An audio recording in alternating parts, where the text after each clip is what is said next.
I am a stay-at-home mom of 2 young kids, and my husband is a business owner.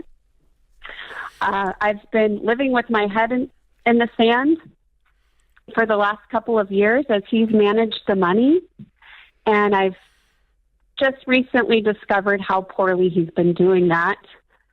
We are in a world of debt right now and trying to find a path out of it. Okay. So what caused you to suddenly become aware? He called me one day and said, I'm going to tell you before you get home to see the mail today, but we got a foreclosure notice on our house. Oh, my gosh. Which was due to a second mortgage he took out on our house in order to purchase a warehouse for his business.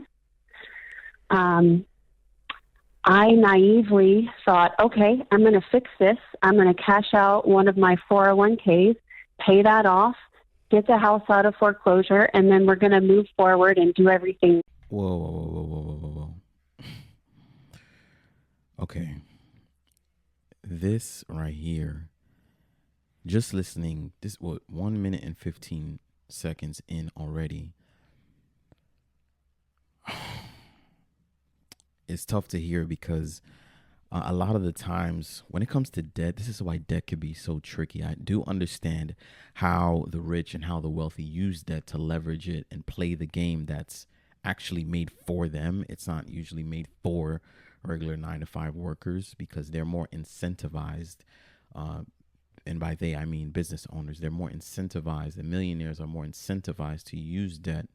And that's why they leverage it. But hearing just 1 minute and 15 seconds already in, we don't understand that sometimes when we are in a position of debt and we're trying to take this debt to pay off this debt, all you're doing is shifting the debt.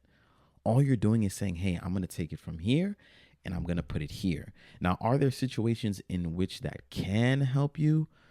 Maybe. I could think one off the top of my head, like let's say you were trying to consolidate your debt and you were trying to get a lower interest rate. But at the end of the day, it really would depend on the situation. 9 times out of 10, moving debt around doesn't really help you in any regard. You're better off just snowballing it and going crazy and paying it off. But let's continue with the rest of the video. Here on out. That was very naive. As I started to dig deeper, I realized the trouble that the business was in. He has a huge overhead and is not making enough to sustain that. How old are you guys? I'm 39. He's 42. How long have you been married? 6 years. When was the phone call on the foreclosure notice to you? Well, on the house or on? Now, when on did the he house, call you? What day? How long ago did he call you and say? Oh, this was back in May. May. Okay, so you've been gathering more information, and you all have been having more discussions for a couple of months now. Correct. Okay. All right. So, He fixed one side of the problem, right? Communication.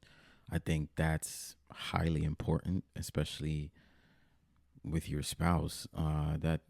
That needs to always be like priority when it comes to dealing with money. If you are married, you need to be communicating with your spouse as far as what is happening with the money, where is it going, how is it going to benefit, what are the risks, what are the dangers, what are the positives, all of that.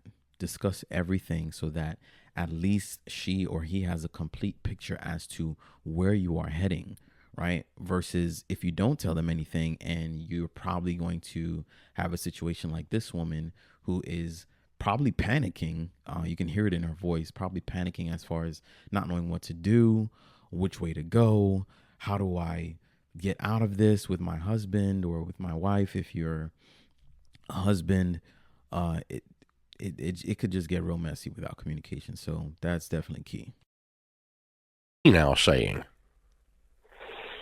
he has a very motivated mindset, and he feels like he just needs to keep pushing forward with the business. and things are going to turn around any day, any week, and he's going to be able to fix all of this. Meanwhile, it feels as if things are not getting better. Things seem to be getting worse.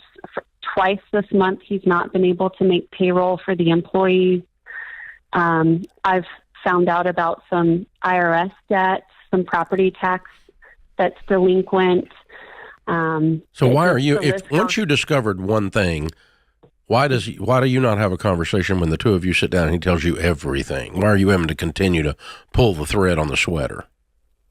Well, eventually he did. Once I found out about the IRS. So we're all on the same page today. What's the total debt, Katie? Including mortgages? Yeah. Sure. Yeah. About $4.5 million. Okay. And how much is the mortgage on your home? Our mortgage is, we owe $480 on the house, plus the second mortgage, which is $400, so about $880. Okay. What's the house worth? What's the house worth?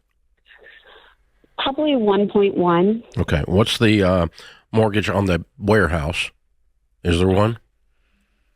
The mortgage on the yes, there is. The mortgage on the warehouse, we owe about 3.3 on it. And the monthly payment on that is about $26,000. And what's it worth? It's worth 4.1, 4.2. Okay. Is it on the market for sale? Yes, I sat down with our broker. Okay, so that's on the market. Is your home at least they're up as far as equity on that warehouse. So if they're up with the equity and they choose to, for instance, well, I can't say that, but if my friends over here that I'm listening to choose to get out of the situation that they are in, and they choose to maybe just get out of that business, at least they'll have some equity, and they can put that towards other debt or put that towards moving in a better direction for tomorrow. So at least they have that going for them. Let's go. Home on the market for sale? No. Okay. And so what other debt is there other than these two? There's credit card debt, which totals about $120,000. There's a personal loan from my parents, which is $115,000. There is the property tax, which is about $100,000. There are our ridiculous cars, which are $140,000. Are they on the market for sale? No. They need to be today. Okay. Okay. Now, Like is he... today. They need to be on the market today. Them cars gotta go immediately. I don't care if you thought you was whoever you thought you was with that Benz or whatever. I don't know what type of car she got, but I'm just assuming. Let's just say it's a Benz or a BMW or whatever the case may be, because that usually typically tends to be the cars that people go towards and that they're drawn to. So, $140,000 in cars, yeah, that's definitely going to kill you. And I say that it's going to kill you not because the car is bad, but because cars depreciate. They don't add value to your life. They don't add value or appreciate in value, I should say, at all, like a house does, or like a mutual fund does, or like gold does, or like any other asset class, right? Cars depreciate because there's wear and tear on the car every single year. But yeah, let's continue. The thing about business is this, okay? You do have to be an optimist to operate a business. And to operate a business in California, you have to be an unbelievable optimist with the taxes and the regulations and the crap you all face, okay? It's unbelievable. So he has to be an optimist or he's dead in the water. So we have to have that category we can put him in. That's a good thing. But what you need to hear, and I don't know the answer to this, is you need to hear him articulate a detailed tactical strategy, a strategy overall, but the tactical implementation of what items are we doing to make this thing profitable? Because all you're describing to me are signs of death of the business. He has some reason, hopefully logically, that there's a reason for life in the business. I don't know what that is. I'm not hearing his part of that story.